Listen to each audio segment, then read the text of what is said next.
संस्कृत के संरक्षण और संवर्धन के लिए, प्रोटेक्शन और प्रिजर्वेशन और डेवलपमेंट के लिए क्या-क्या निर्देश नई शिक्षा नीति में दिए गए हैं, इस पर जब हम विचार करते हैं, तो संपूर्ण भारतीय भाषाओं के संदर्भ से हमको विचार करना चाहिए। तो संपूर्ण भारतीय भाषाओं का संदर्भ लेकर ही संस्कृत पर विचार नई शिक्षा नीति में भी किया गया है। क्योंकि भारतीय भाषाओं को पृथक करके अलगाव में नहीं देखा जा सकता है, आइसोलेशन में उनको नहीं देखा जा सकता है। भाषाएं एक दूसरे को पोषती हैं। आप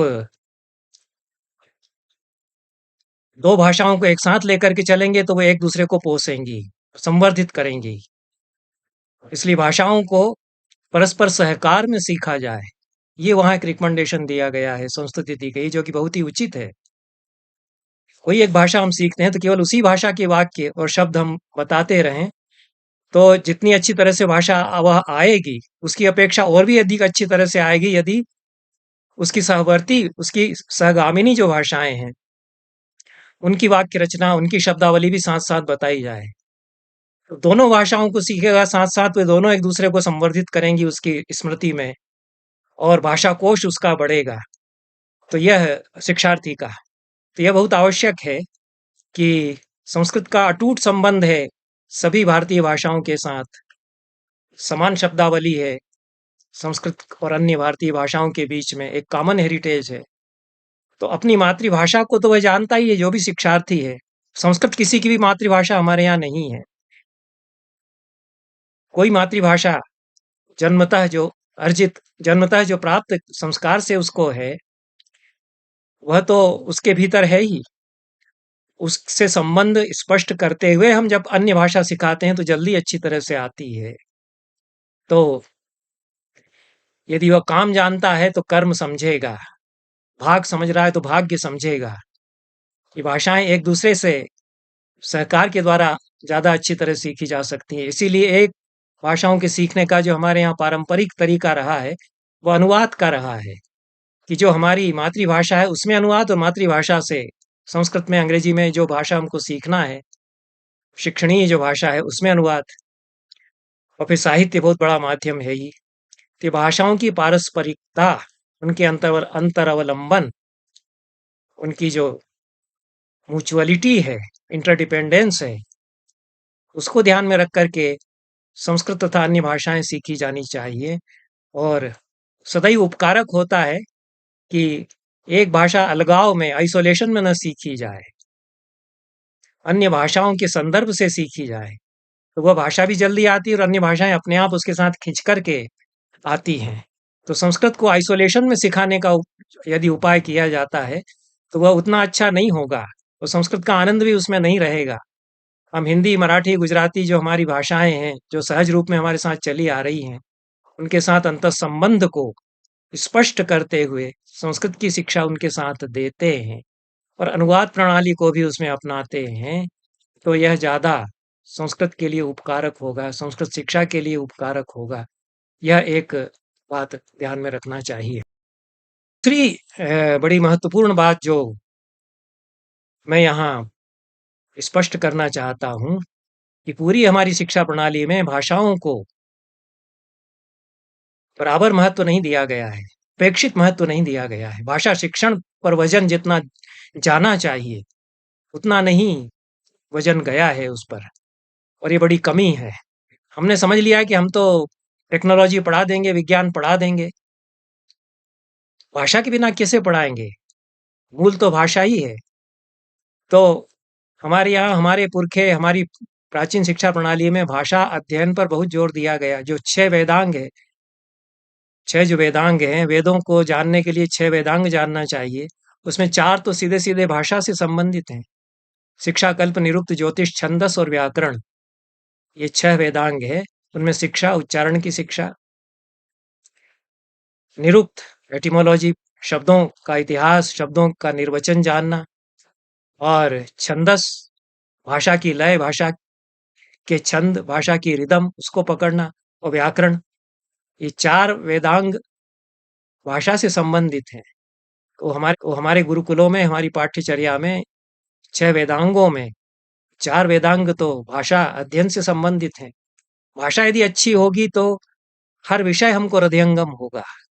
हमारा हमारा चिंतन विकसित होगा, चिंतन प्रणाली हम विकसित कर सकेंगे। हमारे यहाँ मौलिक शोध कार्य, मौलिक चिंतन क्यों नहीं हो रहा है किसी भी विषय में? हम टेक्नोलॉजी में तो नई-नई चीज़ें इजाद कर लेते हैं, तकनीकी हमारा दिमाग बहुत चलता है, लेकिन कोई मौलिक चिंतन, मौलिक सिद्धांत, कोई नई थ्योरी भारत में विज्ञान हो, मानविकी हो, सौंदर्य शास्त्र हो, व्याकरण हो, उसके क्षेत्र में दी गई हो पिछले 50 सालों में, ऐसा मुझे ध्यान नहीं है, बहुत कम हुआ है, क्योंकि भाषा छूट गई है। भाषा नहीं है तो चिंतन काहे में करेंगे? शून्य में चिंतन नहीं होता है। शब्द है हमारे पास, भाषा समृद्ध है, तो अपने आप चिंतन बढ़ता है। भाषा उस चिंतन को फैलती है, अग्रसारित करती है, उसी के वो मूलाधार है, उसमें से उपजता है। शून्य में से कोई चिंतन नहीं उपजता। तो प्रश्न बहुत ठीक किया है कि नई शिक्षा नीति में संस्कृत को लेकर जो रिकमेंडेशंस हैं, संस्तुतियां हैं, उनका क्या प्रभाव होगा और उससे संस्कृत की ज्ञान परंपरा किस प्रकार से अन्य विषयों के लोगों तक पहुंचेगी।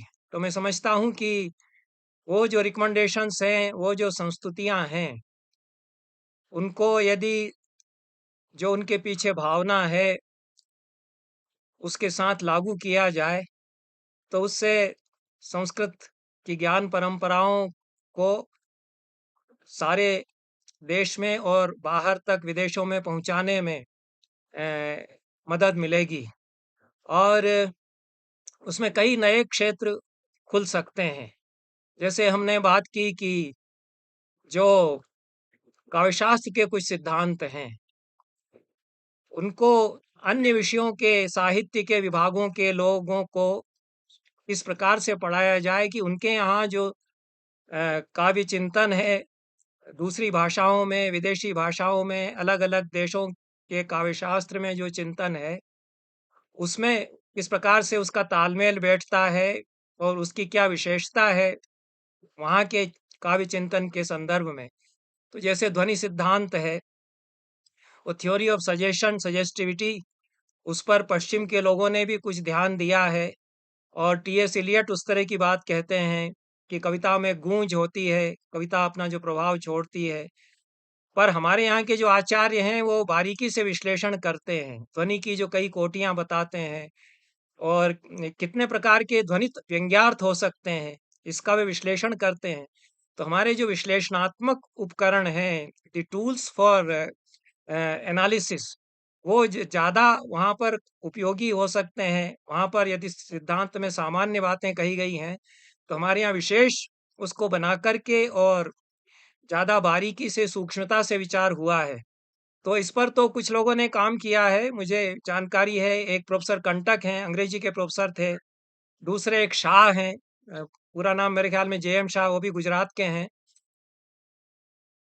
जे.एम. शाह नहीं, के.जी. शाह, के.जी. शाह हैं और प्रोफ़ेसर कंटक और प्रोफ़ेसर के.जी. शाह दोनों ने अच्छा काम किया है। उनके कुछ ग्रंथ और शोध लेख इस पर हैं, संस्कृत का। ये 2 अंग्रेजी के प्रोफ़ेसर्स ने और तीसरे मेरे अच्छे मित्र थे आर.एस. पाठक। ये चूँकि अंग्रेजी के जो प्राध्यापक हैं, उनको आवश्यकता थी कि वे अपना साहित्य पढ़ाने के लिए कितना संस्कृत काव्यशास्त्र से ले सकते हैं। तो ये उसमें एक कमजोरी संस्कृत के आचार्यों की रही कि उन्होंने संपर्क ज़्यादा नहीं रखा। अन्य विषयों के जो लोग इस तरह से काम कर रहे हैं और अन्य विषयों के लोग कई बार जिज्ञासाएँ भी करते हैं और समझने की कोशिश करते हैं, तो उनसे संवाद संस्कृत के प्रोफ़ेसर्स ने, संस्कृत के पंडितों ने ज़्यादा नहीं रखा। उससे बड़ा लाभ होगा। तो यह जो स्पिरिट है नई शिक्षा नीति में कि एक इंटरडिसिप्लिनरी पहुँच के साथ, अंतर अनुशासी पहुँच के साथ संस्कृत का उपयोग किया जाना चाहिए। तो उस पर पूरा काम नहीं हुआ है। और जिन लोगों ने काम किया है वो छिटपुट काम इस तरह के हुए हैं, जैसे ध्वनि थ्योरी और थ्योरी ऑफ सजेस्टिविटी, इस पर अच्छी किताबें कुछ अच्छे प्रोफेसर्स की हैं, जिनका मैंने नाम लिया है, आर एस पाठक। उनकी 2-3 किताबें हैं और मैंने इनके संदर्भ भी दिए हैं अपनी किताब में, इंडियन इंडियन एस्थेटिक्स रिविजिटेड, यह मेरी एक पुस्तक है। तो उसमें मैंने ध्वनि थ्योरी पर जो इस तरह के कार्य हैं, जो comparative literature, comparative literary theory, comparative poetics, तुलनात्मक काव्यशास्त्र की दृष्टि से जो कार्य हुए हैं, उनका मैंने उनकी मैंने सूचना ग्रहण वहाँ की है। तो इसको और विकसित किया जाना चाहिए। और एक बहुत ही अच्छा एरिया है, 2-3 इसमें बहुत अच्छे एरियाज़ खुलते हैं जिनको काव्यशास्त्र में रुचि है। एक तो स्ट्रक्चरल पोएटिक्स, संरचनात्मक काव्यशास्त्र। यह जो अब पश्चिम में अमेरिका में शिकागो स्कूल एक कहलाता है लिटरेरी थ्योरी का, और यूरोप के भी कई देशों में एक उत्तर आधुनिक चिंतन विकसित हुआ। आधुनिक चिंतन, आधुनिकतावाद के बाद उत्तर आधुनिकतावाद आया, और उत्तर आधुनिकतावाद में बड़े-बड़े दार्शनिक भी हुए, देरिदा और फूको आदि आदि कई हैं। लुईसे पूरा नाम मैं कई बार भूल जाता हूँ। तो ये अ, इन्होंने जो दार्शनिक विचार रखे और फिर जो काव्य चिंतन उसके साथ चला, उसमें एक स्ट्रक्चरल पोएटिक्स उभरा, संरचनात्मक काव्यशास्त्र, कि हम कविता की जो संरचना है उसका विश्लेषण करते हैं, और कविता अपने भीतर से जो अ, अ, अपनी संरचना में जो बता रही है, उस पर हम फोकस करते हैं, उस पर हम केंद्रित करते हैं। तो इस दृष्टि से अब यह स्वीकार किया जाने लगा कि कुंतक का बहुत महत्व है, जिन्होंने वक्रोक्ति सिद्धांत दिया है। क्योंकि वक्रोक्ति का जो जितना उन्होंने बारीकी से विश्लेषण किया, कितने प्रकार की वक्रता हो सकती है। पद वक्रता है, एक शब्द का प्रयोग जहाँ कोई कवि करता है, उसमें भी उन्होंने 2 प्रकार बताए, पद पूर्वार्ध वक्रता, पद परार्ध वक्रता। पद भी सुप्तिंगंतम पदम, अ, सुप और तिंग प्रत्ययों के संयोग से बना है। तो उसमें जो पहले लगा है सुफिक्स, उसके कारण कुछ विशेष अर्थ आ रहा है, और जो बाद में जुड़ा है उसके कारण कुछ विशेष अर्थ आ रहा है। तो वो ध्वनि थ्योरी पर नहीं जाते हैं, उसको स्वीकार करते हैं कि व्यंजना होती है। लेकिन उनका कहना है कि ये विशेष प्रकार की अभिधा है, इसी में सब आ जाता है। यह भी एक थ्योरी रही है हमारे यहाँ, कि अभिधा के भीतर तो सब कुछ आ ही जाता है, क्योंकि अभिधा स्वयं बोल रही है, जो सीधे-सीधे हम बात कर रहे हैं। तो जो सीधे-सीधे कवि ने शब्दों से और उनके सीधे अर्थों से जो बात कही है, उसका हम विश्लेषण करते हैं, और वो जो बोल रही है, उस तक हम अपने आप को केंद्रित रखते हैं कि उसने ये शब्दों का प्रयोग क्यों किया है। तो वह एक सामान्य भाषा और कविता की भाषा, कविता की भाषा किस प्रकार से विशिष्ट बन जाती है, तो उसको लोकोत्तर चमत्कारपूर्ण भणिति कुंतक कहते हैं। अलौकिकता उसमें कुछ आ जाती है। तो उस अलौकिकता का वो विश्लेषण करते हैं कि कैसे आती है कविता की भाषा में। तो इसके लिए जो टूल्स हैं, जो उपकरण हैं, वो कुंतक ने जितनी बारीकी में जाकर के प्रस्तुत किए हैं, तो ये माना जाने लगा कि जो संरचनात्मक काव्यशास्त्र पश्चिम में आया, उसके लिए उसकी दृष्टि से ये विश्लेषण कुंतक का जो वक्रोक्ति सिद्धांत में उन्होंने किया, यह बहुत ही उपादेय हो सकता है। तो दोनों में सामंजस्य भी हो सकता है, दोनों को नज़दीक लाना चाहिए और दोनों का विकास हो सकता है। इस प्रकार के कार्य से लाभ ये हो सकता है कि जब हम तुलनात्मक अध्ययन करते हैं 2 सिद्धांतों का, 2 बड़े काव्य शास्त्रों का, तो दोनों का हम अपने समय में विकास करते हैं। तो इस विकास की संभावनाएँ दोनों तरफ हैं कि हम वक्रोक्ति सिद्धांत को भी और विकसित करें। जैसे कि ध्वनि सिद्धांत पर जिन्होंने काम किया, उन्होंने कहा कि ये तो ध्वनियाँ इस तरह की तो होती हैं कि वाक्य से ध्वनि है, पद से ध्वनि निकल रही है, प्रबंध से, प्रकरण से ध्वनि निकल रही है। लेकिन अब चूँकि टेक्निक्स बदल गई, तो उन लोगों ने यह भी कहा है कि जो पाज़ है, कामा है, फुल स्टॉप है, कहाँ उसने कामा लगाया और कहाँ नहीं लगाया। इसमें क्या निहितार्थ हैं, इसमें क्या सजेस्टिविटी है, इसमें क्या ध्वनियाँ हैं, ये उन्होंने कुछ जोड़ा उसमें। तो प्रिंटिंग टेक्निक्स के कारण जो जो अब नए ढंग से हम कविता को या किसी रचना को प्रस्तुत करते हैं। मान लीजिए कि ब्लैंक वर्स में कविता है, मुक्त छंद में कविता है, और पूरी कविता में उसने कहीं भी कॉमा फुल स्टॉप लगाया ही नहीं। महान कवि है, बड़ा कवि है, ऐसे कवियों की कविताएँ हैं, जिन्होंने कहीं भी कॉमा फुल स्टॉप नहीं लगाया पूरी कविता में। तो वो क्या कहना चाहता है? वो कहीं भी फुल स्टॉप नहीं है मेरी अभिव्यक्ति में, इसके द्वारा क्या बताना चाहता है? और कहीं उन्होंने फुल स्टॉप लगाए हैं। तो ये इस तरह की बहुत सारी ध्वनियाँ हो सकती हैं। इस समय जो हमारे पास टेक्निक्स नए आ गए हैं कविताओं को प्रस्तुत करने के, कि पोस्टर कविता हो सकती है। हर्षदेव माधव की हम बात करते हैं तो उन्होंने तो मानचित्र काव्य लिखा, मानचित्र में उन्होंने काव्य लिख दिया। पहले चित्र काव्य होता था संस्कृत में, कि गोमूत्रिका बंध है, खड्ग बंध है, मुरज बंध है, कि जो गाय की पूंछ की आकृति है उसमें वो छंद लिख दिया जाएगा, और खड्ग की जो आकृति है उसमें वो छंद लिख दिया जाएगा। लेकिन वो एक मानचित्र भारत का है, उसके अंदर वो छंद कैसे बन सकता है? इस ये प्रयोगात्मक जो कविता लिखी जा रही है, उसके दृष्टि से जो काव्यशास्त्र है पुराना, उसकी एप्लीकेबिलिटी, उसकी प्रयोजनीयता पर हम बात करते हैं, तो हम संस्कृत के काव्यशास्त्र की जो अन्य भारतीय भाषाओं की, अन्य विदेशी भाषाओं की जो कविताएँ हैं, उन पर एप्लीकेबिलिटी की बात करते हैं।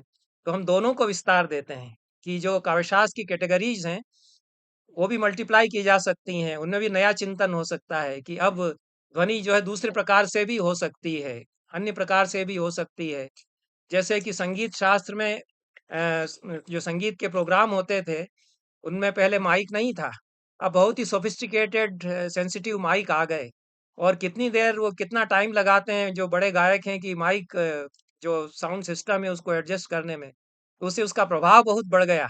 तो जो नई टेक्निक्स हैं उससे पुरानी जो कलाएं हैं, पुराना साहित्य है, पुराने सिद्धांत हैं, उनका प्रभाव, उनकी गुणवत्ता बढ़ सकती है, उनमें विस्तार हो सकता है। तो ये परंपरा और आधुनिकता के संयोग की दृष्टि से संभावनाएं हैं। तो बात हम नई शिक्षा नीति की कर रहे थे, उन्होंने कई बातें इस तरह की कही हैं। तो केवल काव्यशास्त्र की दृष्टि से ही नहीं, विज्ञान की दृष्टि से तो बहुत संभावनाएं हैं ही, कि जो आयुर्वेद है, वनस्पति शास्त्र है संस्कृत में, उसकी दृष्टि से किस प्रकार से संस्कृत की जो ज्ञान परंपराएं हैं, उनको अन्य विषयों के लोगों तक पहुंचाया जाए। तो इसमें जो जहाँ कमियां रह गई उन पर ध्यान दिया जाना चाहिए, और उसकी स्ट्रेटेजी कैसे बनाई जाए, वो बहुत अच्छी तरह से अभी नहीं बनाई गई है, ऐसा मुझे लगता है।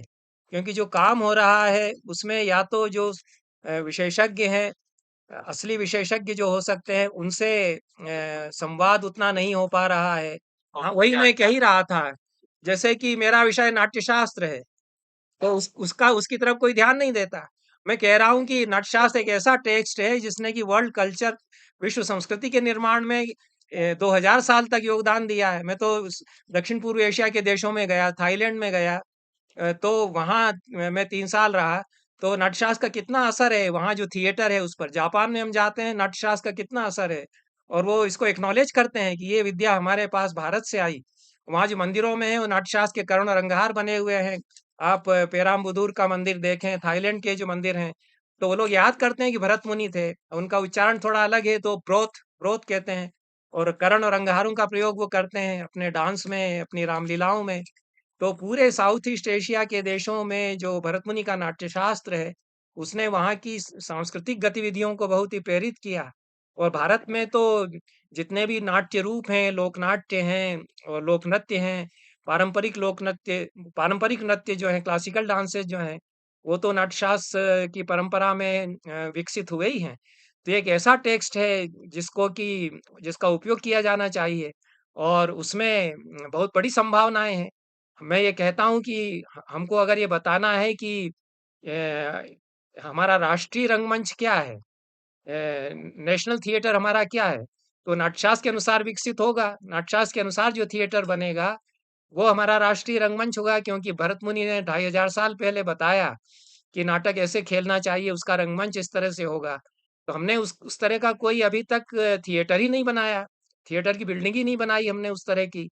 हमने रवींद्र भवन जिस तरह से हर शहर में बनाए, तो उस तरह से भरत मुनि के अनुसार एक नाट्यगृह ऐसा-ऐसा उन्होंने नाट्यशास्त्र में 2 ढाई हज़ार साल पहले बताया। उस पर 1000 साल तक, 2000 साल तक संस्कृत के नाटक इस तरह से खेले जाते रहे हैं, और वो वेस्टर्न थिएटर से, जो रियलिस्ट थिएटर है, उससे अलग है।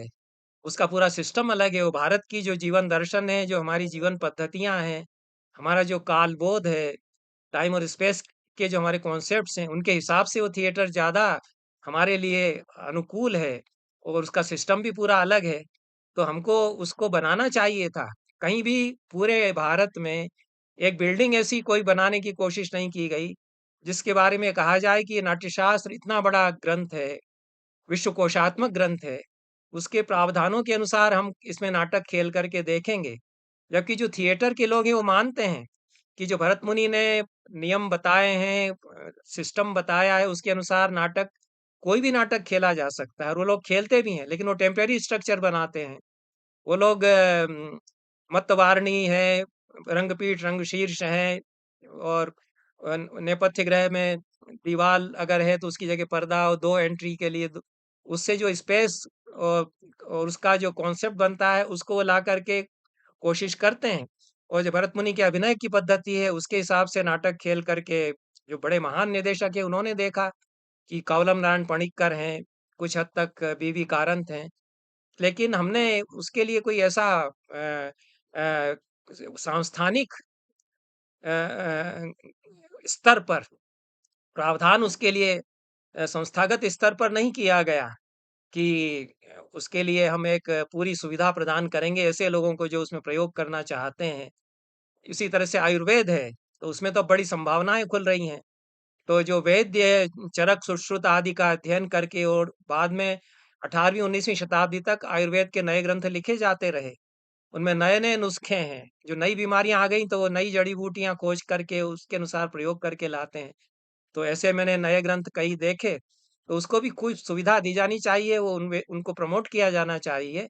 और दूसरी चीज़ यह है कि जो प्राचीन ज्ञान है, उसका आधुनिक ज्ञान विज्ञान की टेक्निक से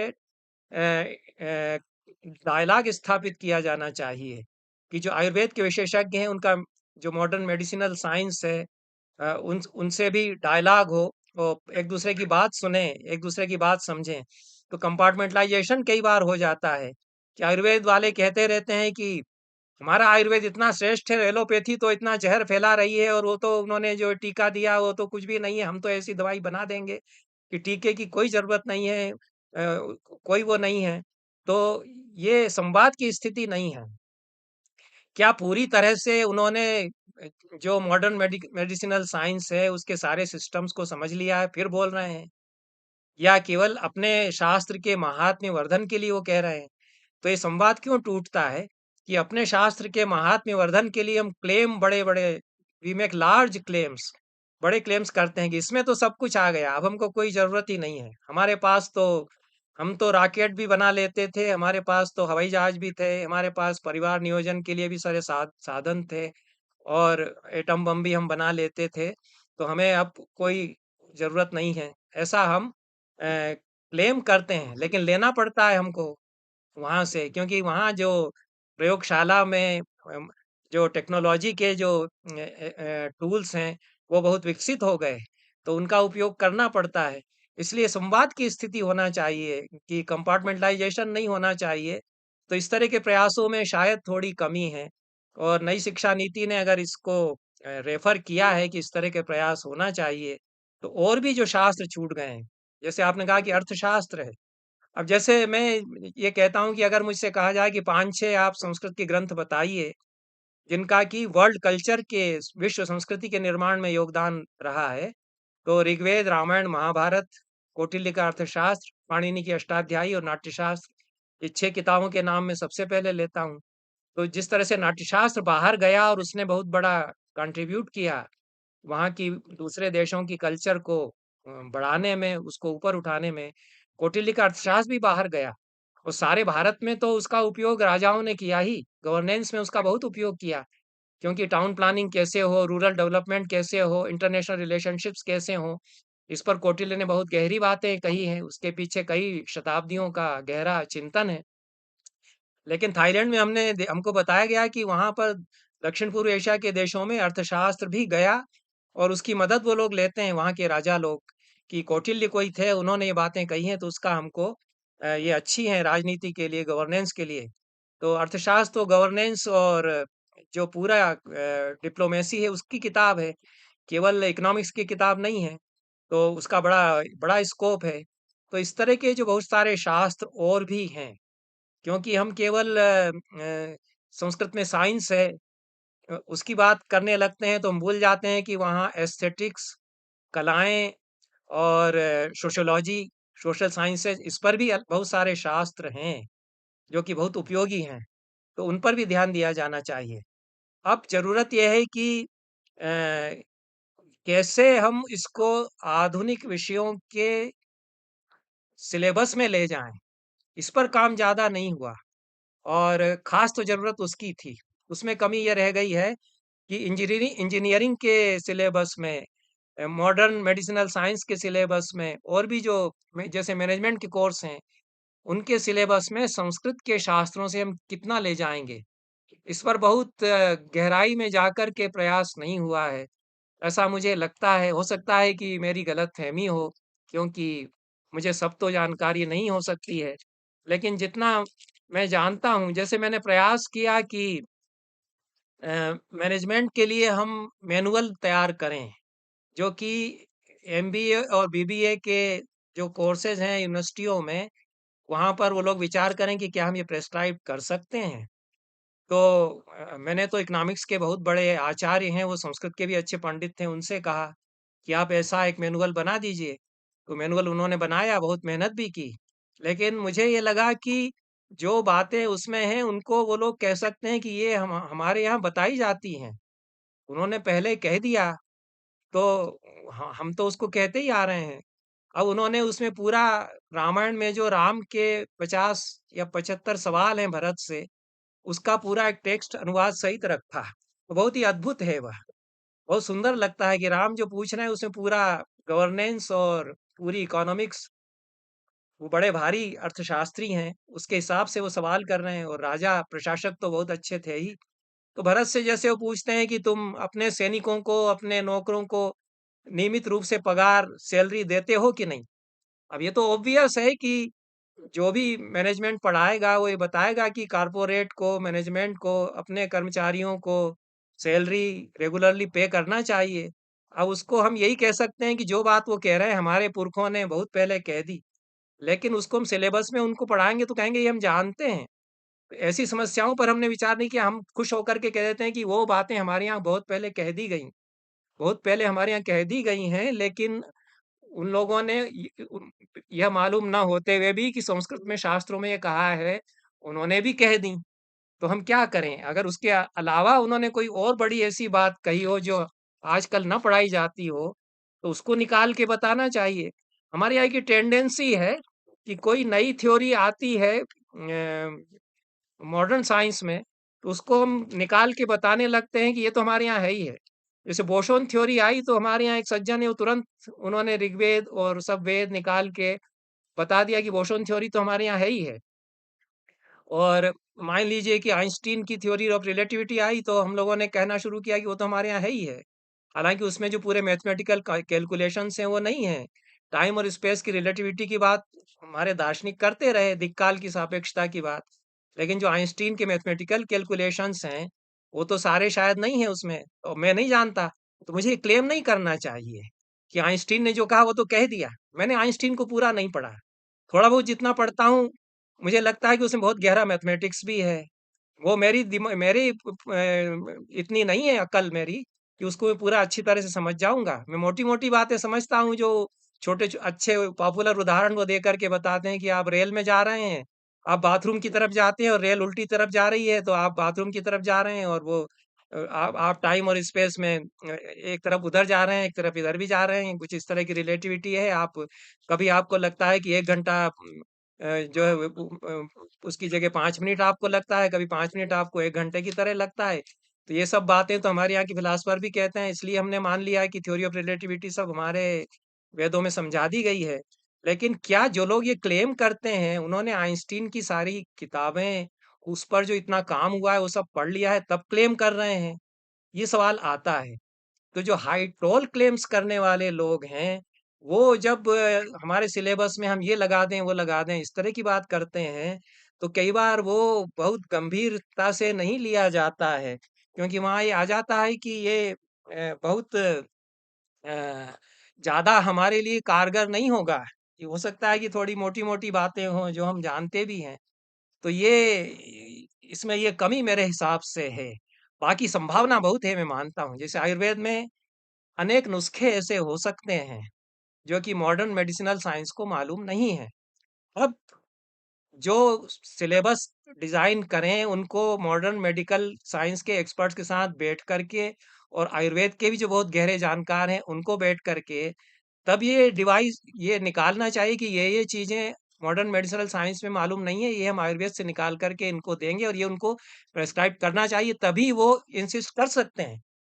दे shouldn't insist unless they provide the syllabus which can be acceptable there, उसकी स्वीकार्यता वहाँ हो, आधुनिक विज्ञान के विषयों में ऐसा सिलेबस डिजाइन हम कर सकें। ऐसा सिलेबस डिजाइन करने में डायलॉग हमको करना पड़ेगा और बहुत एक्सरसाइज करना पड़ेगी। ये एक आध 2 महीने का काम नहीं है, एक आध साल का भी काम नहीं है। इसके लिए आपको कार्यशालाएँ कराना पड़ेंगी। जो आधुनिक ज्ञान विज्ञान के विशेषज्ञ हैं वो बैठे और जो संस्कृत के अच्छे पंडित हैं वो बैठे। वो दोनों में एक समझ भी हो कि थोड़ा बहुत वो इधर का समझते हो और थोड़ा बहुत ये उधर का समझते हो। फिर एक दूसरे से डायलॉग करें और वो कहें कि हम ये पढ़ाते हैं, अब आपके यहाँ इसके अलावा हो तो बताइए। और वो समझे कि हाँ, इसके अलावा सचमुच में हम दे सकते हैं।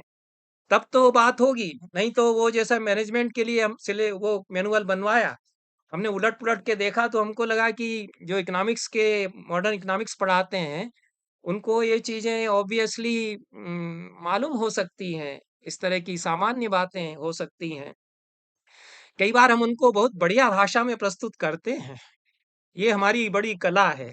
तो गीता में मैनेजमेंट पर बात करते हैं, तो देखिए सारा मैनेजमेंट आ गया और उसमें शब्दों की अंबार वो लगा देते हैं और फिर खूब वाह-वाह हो जाती है और संस्कृत में सब कुछ ऐसा हम बता देते हैं।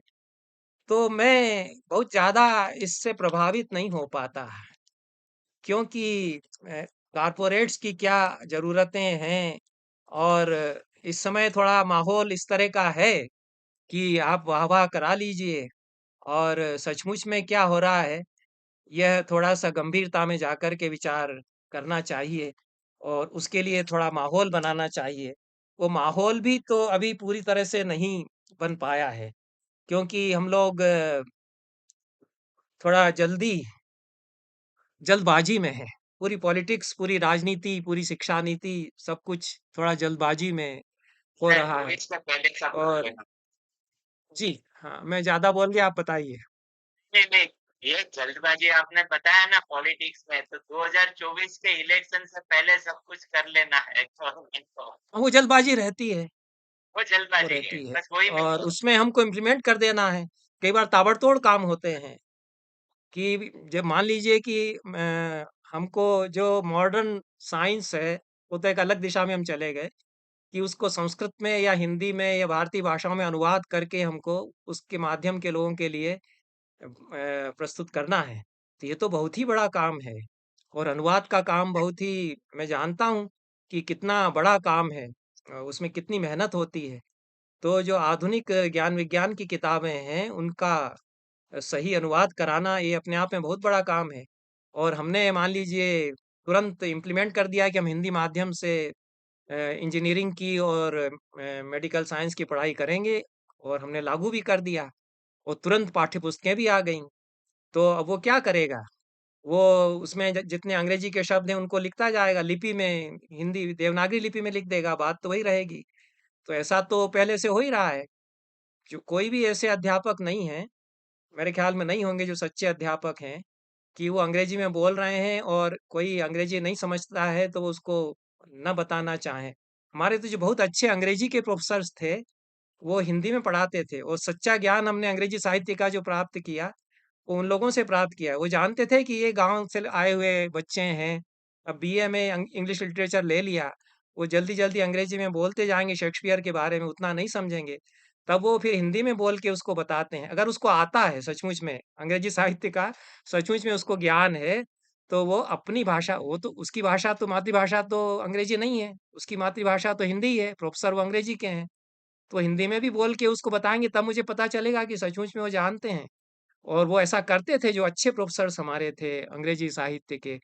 तो उसको जानने के लिए वो ज्ञान उनको जो अंग्रेजी साहित्य का है वो इतना उनके भीतर जज़्ब हो गया है कि वो अपनी भाषा में उसको कह सकते हैं। तो हिंदी में अनुवाद करने के लिए जो अनुवाद करेगा उसको इतनी तरह से, इतनी गहराई से जज्ब हो गया है उस दूसरी भाषा का ज्ञान कि वो अपनी भाषा में उसको उतार सकता है, तब वो समझा पाएगा। नहीं तो ये तो पहले ही से हो रहा है कि जो इंजीनियरिंग में, मेडिकल साइंस में पढ़ाते हैं, बीच-बीच में हिंदी में बोल के बता ही देंगे। ऐसे कोई लोग नहीं होंगे और नहीं होना चाहिए कि अगर हिंदी ज़्यादा समझने वाले लोग हैं, तो वो बीच-बीच में हिंदी में बोल के ना समझाएँ। टर्म्स तो वही रहेंगी, तो फिर आपने अनुवाद के करके माध्यम बदल के क्या किया? वो तो वही बात रही। तो हम वही बात रहती है और उसको नाम दे देते हैं कि हमने इम्प्लीमेंट कर दिया। ये हमारे यहाँ होता है। तो ये शिक्षा में इससे नहीं देश आगे सचमुच में बढ़ता, ऐसा मुझे लगता है। लेकिन प्रचार के द्वारा और अन्य माध्यमों के द्वारा हम मान लेते हैं कि हाँ, हो चुका है, ऐसा होता है। तो साधन तो जो ऑर्गेनाइजेशंस हैं, जो संगठन है वही देंगे। मान लीजिए मैं चाहता हूँ कि ऐसी कार्यशाला हो जिसमें संस्कृत के, नाट्यशास्त्र के ऐसे सिलेबस डिजाइन किए जाएं जो मॉडर्न थिएटर वालों के लिए अच्छे हों। तो कुछ मुझे सुविधाएं उसके लिए मिलनी चाहिए कि मॉडर्न थिएटर के 10-20 अच्छे लोगों को मैं बुलाऊं उसमें, उनके साथ महीने 2 महीने 3-4 महीने बात हो कि वो लोग क्या चाहते हैं, वो क्या क्या अभी तक पढ़ाते हैं, और फिर भरत मुनि के नाट्यशास्त्र से उसमें से क्या क्या मैं निकाल के उनको बता सकता हूँ, क्योंकि भरत मुनि का नाट्यशास्त्र तो इंसाइक्लोपीडिया है। अब उसका सब तो नहीं मॉडर्न थिएटर वाला ले लेगा। उनके लिए मॉडर्न थिएटर करने में कुछ बातें हो सकता है कि काम की हों। तो उसके लिए फिर उनकी ज़रूरत हमको समझना पड़ेगी। उनकी ज़रूरत समझने के लिए उनको बिठा कर के डायलॉग करना पड़ेगा। तो उसके लिए मैं अपने लेवल पर तो नहीं कर सकता। कोई संस्था करे और उसमें कुछ प्रावधान होना चाहिए। तो ये तो ऑर्गेनाइज़ेशन के लेवल पर होंगे प्रयास। ऑर्गेनाइज़ेशन के लेवल पर जो प्रयास हैं, उनमें स्पेशलिस्ट को, विशेषज्ञों को इन्वॉल्व करके और उनकी सहमति से, सलाह से इस तरह की स्कीम्स डिज़ाइन करना चाहिए कि ये डायलॉग्स स्थापित हों। जो संस्कृत मूलक ज्ञान परंपराएँ हैं, संस्कृत बेस्ड नॉलेज सिस्टम्स हैं, वो दूसरी नई ज्ञान परंपराओं के साथ में उनका इंटरेक्शन हो और उनसे कोर्स कंटेंट्स निकाले जाएँ, उनको नए ढंग से इंटरप्रेट करके कैसे हम पेश करेंगे, इसकी समस्या ज़्यादा है कि संस्कृत के शास्त्र जिस भाषा में हैं, जिस तरह की भाषा में लिखे गए हैं, वो that that not may be communicable to modern man. पूरी तरह से उसकी संप्रेषणीयता नहीं होती है। तो उसको आज के लोगों के लिए कम्युनिकेबल या संप्रेषणीय बनाना, इस पर बहुत एक्सरसाइज करना पड़ेगी। तो उस एक्सरसाइज के लिए ये एक आदमी के बूते का शायद नहीं हो सकता है। इसमें सामूहिक प्रयास की भी उतनी ही ज़रूरत है जितने की व्यक्तिगत प्रयासों की। तो ये दोनों तरह से प्रयास होने चाहिए और इस तरह के प्रयास बहुत गहराई के साथ व्यवस्थित रूप में शायद नहीं किए गए, ऐसा लगता है। अगर मेरी गलतफ़हमी है तो बहुत ही अच्छी बात है, अगर किए जा रहे हैं और उससे हो रहा है, ये भी हो सकता है। अब मैं वृद्ध हो गया हूँ और कुछ अलग रहता हूँ, तो हो सकता है कि मुझे पूरी जानकारी ना हो। लेकिन अगर नहीं, ऐसा मुझे हुआ है तो आपसे सामने बराबर जानकारी है सर। प्रयास बहुत अच्छे किए गए हैं। जैसे कि संभाषण संस्कृत का, स्पोकन संस्कृत का एक आंदोलन है और वो बहुत व्यापक हुआ। पूरे देश में संगठन के स्तर पर उसमें बहुत प्रयास हुआ और उसमें 15 दिन के शिविर में प्रैक्टिकेबल संस्कृत सिखाई जाती है। तो आप 100-200 वाक्य सीख लेते हैं, उनको बोल सकते हैं, तो आपको एक तरह से एंट्री मिल जाती है। कई बार वहीं तक रुक जाते हैं उसमें और वो लोग मान लेते हैं कि अबे हम अब हमें आ गई। हो गया, अब हम इतना तो बोल लेते हैं, बस हो गया। तव नाम किम मम नाम राधा वल्लभः त्वं कुत्र गच्छसि अहम जलम पिबामि। ऐसे 100-200 वाक्य उनको रटा दिए गए जो रोजमर्रा के वाक्य हैं। उन्होंने कह दिया कि यही संस्कृत है। तो संस्कृत तो उतनी नहीं है, संस्कृत का तो उससे हजारों गुना क्षेत्र है। तो अगर वहीं तक रुक जाते हैं तब वो क्षति होती है उसकी। तब वो क्या होता है कि संस्कृत केवल इसके लिए तो नहीं है कि आप पानी पीना है, मुझे लोटा लाओ, लोटा माना है हम जलम पिबामी। ये तो हम अपनी भाषा में ही कह सकते हैं। तो ये तो कई बार यह मैं कह सकता हूँ कि यह तो अ, चंदन को चप्पल में लगाने जैसी बात हो गई। चंदन तो बहुत ऊँची चीज़ है, उसको मस्तक पर ही लगाना चाहिए। ये कालिदास ने कहा है असल में, उन्होंने सही कहा है। तो चंदनम खलु मया पादुकों भोगेन दूषितम। ये चंदन को चप्पल पर लगाने जैसी बात हो गई। तो संस्कृत परम आनंद के लिए है, उसमें वैल्यूज़ हैं। उसका इतना उसका जो आनंद है उसको क्यों खत्म करते हो?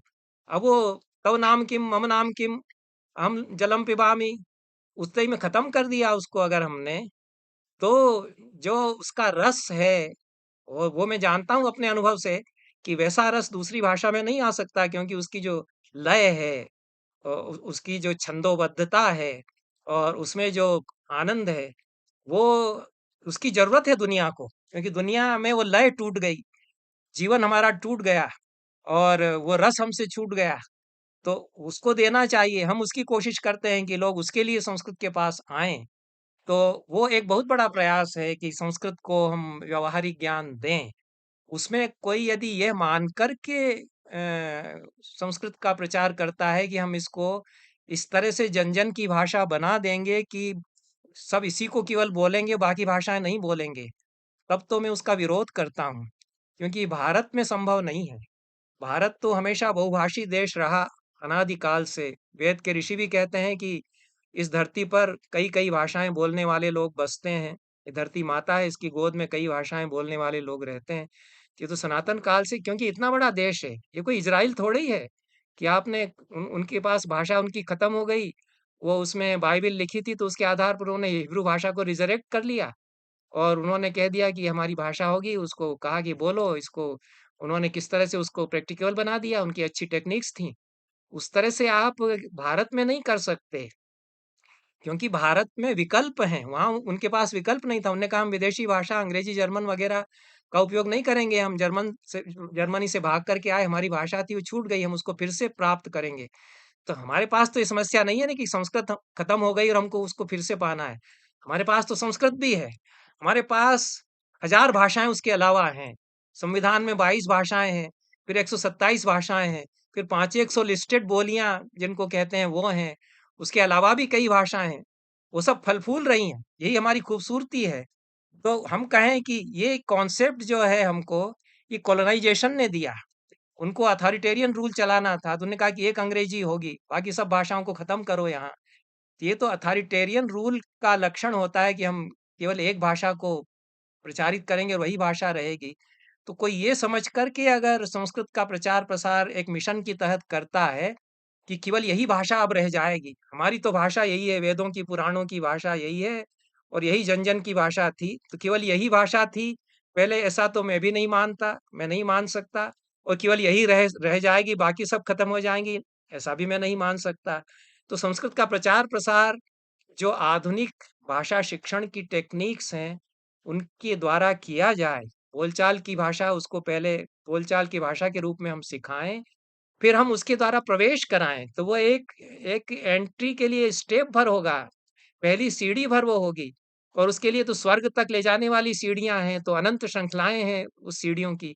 तो पहले स्टेप पर खड़ा करके ही अगर हमने छोड़ दिया कि बस इतना बोलो और उसी को करते रहो, क्योंकि ये कहीं कहीं ये कहा जाने लगा कि ये जो शास्त्रों की संस्कृत, जो कालिदास की संस्कृत, जो इतनी अद्भुत संस्कृत है, जिसमें कि क्या दुनिया हमारे सामने खुलती है, मृच्छकटिक की संस्कृत, जो क्लासिक्स हैं उनकी संस्कृत, उस सब को छोड़ो। तो हम शॉर्टकट से चलते हैं, जो पॉलिटिक्स में हम चलते हैं, तो हमको हड़बड़ी है कि हमने संस्कृत का एक रूप विकसित कर दिया, उसके अलावा कोई बोलेगा तो हम नहीं उसको बोलने देंगे, ये भी होने लगा। अब जैसे मैं कहता हूँ कि मेरे सिर में दर्द है, ऐसा मुझे संस्कृत में कहना है, तो जो सिखाया गया बोलचाल में कि मम शिरसि पीड़ा अस्ति, मुझे तो बहुत ही अटपटा लगता है, मैं क्यों कहूँगा ऐसा? संस्कृत में ऐसा नहीं कहा जाता। संस्कृत में कहा जाता है शिरो वेदना माम बाधते, वो मुहावरा है, ये चला आ रहा है। एक जमाना था जबकि वो जो गाड़ी हाँकने वाला है, जो पालकी ढोने वाला है, वो भी जानता था कि बाधते कहा जाएगा। तो भोज की पालकी ढो रहा है और भोज ने पूछा कि किम बाधती ते स्कंदा, तुम्हारा स्कंद क्या दिक्कत कर रहा है? तो उसने कहा महाराज न तथा बाधते यथा बाधति बाधते, आपने जो बाधति कह दिया है वो ज्यादा दिक्कत कर रहा है, मेरा कंधा इतनी दिक्कत नहीं कर रहा है। तो कैसे बढ़िया मुहावरे में कहना, ये लोग पहले के लोग जानते थे। तो स्कंधों में बाधते ऐसा कहा जाएगा, स्कंदो बाधती नहीं कहा जाएगा। लेकिन कोई चीज दिक्कत कर रही, इसके लिए बाध धातु है। तो क्यों फर्क आ जाएगा, इसको मैं बताता हूँ। कि मम शिरसि पीड़ा अस्ति, इसके पीछे जो फ़िलॉसफ़ी है, वो वो अलग तरह की फ़िलॉसफ़ी है, कि सिर में पीड़ा हो रही है, उसको दवाई से दबा दो। और शिरोवेदना माम बाधते, उसमें शिरोवेदना एक अलग चीज़ है, वो मेरी आत्मा को कहीं न कहीं दिक्कत कर रही है, अंतःकरण को दिक्कत कर रही है, ये आती है। तो हमारे यहाँ मुहावरे जो बनते हैं, वो हमारी फ़िलॉसफ़ी से निकल कर के आते हैं। तो उसमें हम हमारा जीवन दर्शन बोलता है। तो ये शरीर अलग है, शिरोवेदना अलग है। थोड़ी देर के लिए मेरे अंतःकरण को वो थोड़ी-सी अड़चन पहुँचाती है, ऐसा हम कह रहे हैं। और वहाँ कुछ दूसरे ढंग से कह रहे हैं। तो हमारे जो ऋषि मुनियों के एक्सप्रेशंस हैं वो कितने मंजे हुए परिपक्व हैं, उनको छोड़ कर के हमने जो संस्कृत विकसित की है वो अनुवादात्मक हो जाती है, कि जो हिंदी में सोच करके फिर संस्कृत में उसका उल्था करता है। तो आसानी तो हो जाती है, शॉर्टकट हो जाता है, लेकिन वो बचकानी फिर हो जाती है। तो उसमें संस्कृत का रस, आनंद, भव्यता, उदात्तता, मूल्य, बोध छूट जाता है। और वो ये कह सकते हैं कि तो सब आपकी हवाई हाई बातें हैं, आम जनता के लिए नहीं है। वो कहते भी हैं ऐसा, कि आम जनता के आप इस सब को कहना बंद करिए, कि हमारे महान शास्त्रों का ज्ञान और ये सब बहुत ही परिष्कृत संस्कृत का जो आनंद है, वो सब नहीं, हमको जल्दी से देना है, तो सरल बनाइए, सरल कीजिए। तो शॉर्टकट के कारण हम जो छोड़ते हैं, वो संस्कृत की ज्ञान परंपराओं से उसकी जो भव्यता है, दिव्यता है उसकी, उसमें दिव्यता एक तरह की है। हम उसको बहुत ही लो लेवल पर ला करके बात अगर करते हैं, तो उसका सारा जो उदात्त संसार है, वो छूट जाता है। तो उसकी ये सीमा है। मैं उसको बहुत एप्रिशिएट भी करता हूँ, मैं उसको अ, वो ठीक नहीं है ऐसा नहीं कह रहा हूँ। वो काम बहुत अच्छा किया गया कि हम बोलचाल की संस्कृत सिखाएँगे, और ये लैंग्वेज टीचिंग का सिद्धांत ही है कि पहले भाषा को बोलना सिखाइए, उच्चारण सही सिखाइए, फिर उसको लिखना सिखाइए, और फिर साहित्य उसको पढ़वाइए। लेकिन पहली स्टेज बोलना है, उसी तक रुक जाते हैं, और फिर उसको कैसे शुद्ध लिखना है ये नहीं बताते हैं, या शुद्ध लिखना है बता दिया, उसके बाद फिर जो उसका साहित्य है, साहित्य में भी कई साहित्य है। तो हमने जो मैनुअल्स बना दिए उन्हीं को बस पढ़ाया जाए, और जो बाकी ग्रंथ हैं उन तक एक्सेस ना हो पाए, ऐसा यदि कहा जाता है, तो वो ठीक नहीं है। हमारे यहाँ ये होने लग गया, इसलिए मुझे थोड़ी-सी इसकी वो है कि जो पारंपरिक संस्कृत शिक्षा जहाँ दी जाती थी, वहाँ इस विधि से शिक्षा दी जाने लगी, तो उन्होंने कहा कि बस यही पढ़ा दो, और जो लघु सिद्धांत कौमुदी है, उसकी ज़रूरत नहीं रह जाएगी, क्योंकि संभाषण के द्वारा हमने बोलना सिखा ही दिया है। और जो दूसरे संस्कृत के अच्छे परिष्कृत ग्रंथ हैं, उनके भी सरल-सरल वाक्य तोड़-तोड़ के सरल वाक्य में लिख ही दिया है। तो फिर पंचतंत्र मत पढ़ाओ, मूल पंचतंत्र, उसको हमने काट-पीट करके, उस तरह से छोटे-छोटे वाक्यों में करके डिज़ाइन कर दिया है, वही रहे, तो उससे कुछ हम क्षति करते हैं। जहाँ हम काट-पीट करके, सरल बना करके और उसको इस रूप में मॉडर्नाइज़ करना चाहते हैं, तो वो संस्कृत का जो उसका अपनापन है, वो छूटता और टूट जाता है। तो ऐसे मैंने बहुत सारे उदाहरण भी दिए हैं, जो लोग संस्कृत में आधुनिक साहित्य लिख रहे हैं, वो उनकी एक उनमें से एक धारा यह भी है। आधुनिक संस्कृत साहित्य भी बड़ा संपन्न है, तो उसमें कई धाराएँ हैं। तो कई लोग हैं जो कि बहुत परिष्कृत सुंदर भाषा में लिखते हैं, उसमें ब्यूटी है, सौंदर्य है। कई लोग जो है वो तोड़-तोड़ करके लिखते हैं। और मैं उदाहरण दे के बताया कि इसमें संधि जो की गई वो जो संधि तोड़ी गई है वो जबरदस्ती तोड़-तोड़ करके कर रहे हैं। भाई विद्यालय कहूँगा मैं, विद्या आलय ऐसा तोड़ के तो नहीं कहूँगा, वहाँ संधि अपने आप हो जाती है। तो न इच्छामि ऐसा बार-बार मैं क्यों कहूँगा? मेरे मुँह से नेच्छामि अपने आप निकलता है, क्योंकि आ और ई मिल कर के ए स्वतः हो जाता है।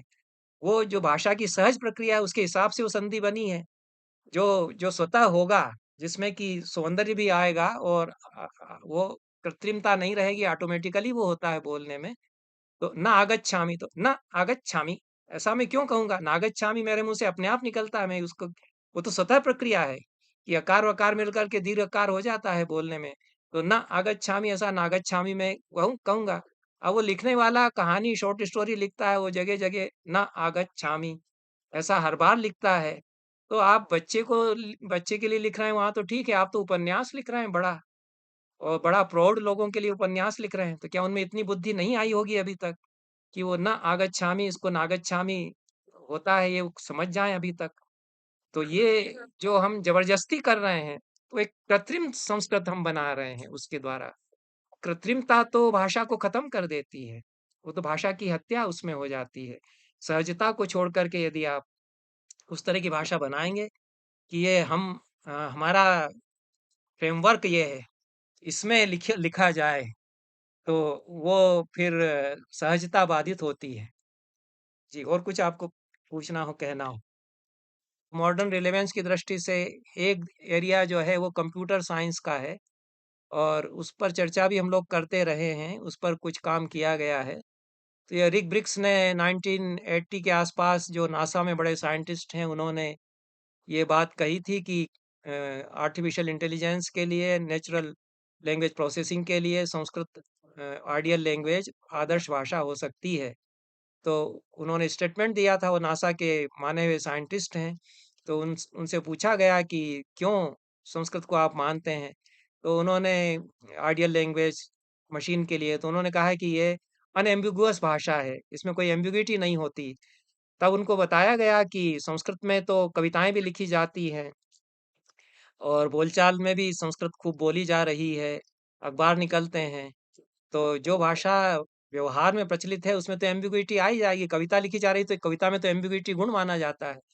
जहाँ अस्पष्टता रहेगी वो अपने आप में हम सोचते रह जाएं कि क्या कहना चाहता है, वो साइंस थोड़ी ही है। कविता में तो एम्बिग्यूइटी अपने आप में बहुत बड़ी क्वालिटी हो जाती है। तो आप कैसे कहते हैं कि अनएम्बिगुअस है?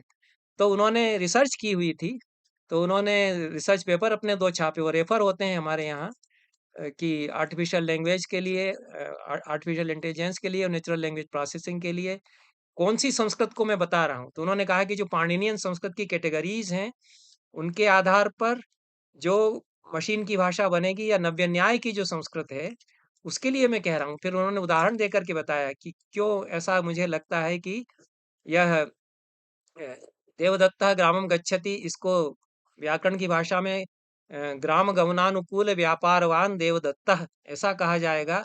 तो वो मशीन उसको ज़्यादा अच्छी तरह से समझेगी, क्योंकि उसमें कर्ता क्रिया उस तरह से मैकेनाइज्ड ढंग से रख दिए गए हैं। नव्य न्याय में तो और भी ज़्यादा मैकेनाइज्ड बना दिया गया उसको, अनएम्बिगुअस बनाने के लिए।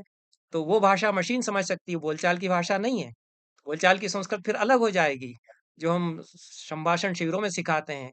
वो पाणिनि की संस्कृत एकदम उस तरह की नहीं रहेगी, वो नव्य न्याय की संस्कृत नहीं रहेगी, लेकिन कंप्यूटर के लिए वो भाषा काम अगर आ सकती है तो उसमें एक एरिया हो सकता है। उस पर कुछ काम शुरू किया गया और वो एक एरिया है। उसमें आगे चल के ये भी हुआ कि हम संस्कृत के शास्त्रों को कंप्यूटर के लिए किस तरह से प्रस्तुत करें, इस पर बहुत काम हुआ है। संस्कृत के डेटाबेस शास्त्रों के बनाए जाएँ और मशीन के लिए संस्कृत के शास्त्रों से ऐसी प्रविधियाँ कहाँ तक ली जाएँ। तो अनुवाद के लिए तो ऐसे पैकेजेज़ बनाए गए कि संस्कृत व्याकरण की मदद से हम भारतीय भाषाओं में आपस में अनुवाद के लिए पैकेज बना सकते हैं, कि संस्कृत से कन्नड़ में, कन्नड़ से मराठी में, मराठी से तेलुगु में अनुवाद करेंगे तो पाणिनि व्याकरण की जो कैटेगरीज़ हैं वो हमने फ़ीड कर दी हैं। किसी भी सेंटेंस को उसके हिसाब से वो पार्सिंग कर लेता है, मशीन उसको जानती है अगर, तो वो जल्दी अनुवाद करके दे सकती है। तो ट्रांसलेशन के पैकेजेज़ बनाए गए, उसमें संस्कृत के व्याकरण से जो है वो सहायता मिली। तो वो एक एरिया है और इस तरह के कई एरियाज़ कंप्यूटेशनल संस्कृत की दिशा में हो सकते हैं और कंप्यूटेशनल संस्कृत अपने आप में एक बड़ी चैलेंजिंग फ़ील्ड है। उसमें काफ़ी काम करने की गुंजाइश है। उसमें भी वही ज़रूरत है कि जो कंप्यूटर साइंटिस्ट हैं और जो संस्कृत के पंडित हैं, उनके उनको आपस में बैठ कर के फिर ये देखना चाहिए। लेकिन उसमें कुछ अच्छा काम हुआ है, क्योंकि उसमें 2-3 ऐसे लोगों को मैं जानता हूँ जो शास्त्रों के बहुत अच्छे पंडित हैं और कंप्यूटर साइंटिस्ट भी बहुत अच्छे हैं। जैसे पी रामानुजन सीडेक में काम करते थे, वो तो बहुत अच्छे शास्त्र पंडित भी हैं। ऐसे और भी कुछ लोग हैं, तो उसमें आ रहे हैं जो ये यंग बात लोग। जानने की कुछ क्या है? जी। ये भी हाँ सुना जी, हाँ, ऐसे कई लोग हैं। आप भी कई लोगों को जानते हैं और कुछ लोगों को मैं जानता हूँ। हम लोगों ने कुछ कुछ कोशिश की थी। सागर यूनिवर्सिटी में जब मैं था तब, तो आईआईटी कानपुर और आईआईटी ट्रिपल आईटी हैदराबाद से हम लोगों का कुछ इस तरह के प्रोजेक्ट्स थे। तो ऐसे कुछ लोगों को से मेरा भी परिचय वहाँ रहा। उसमें लोग आ रहे हैं और उसमें थोड़ी संभावना भी बनी हुई है। उसमें कोई मेजर ब्रेक थ्रो नहीं हुआ। जो रिक ब्रिक्स ने कहा था कि मशीन जिसको समझ ले, ऐसी भाषा हम संस्कृत से दे सकते हैं। उसमें तो कोई मेजर ब्रेक थ्रो हुआ हो ऐसा मुझे नहीं लगता। लेकिन ये इस तरह के काम हुए हैं कि ट्रांसलेशन पैकेजेस के लिए हम संस्कृत व्याकरण से क्या ले लेंगे, इस तरह के काम के लिए हम जल्दी एक प्रोसेस कर सकें इसके लिए संस्कृत से क्या ले लेंगे। ये काम हो रहा है उसमें पॉसिबिलिटीज़ हैं।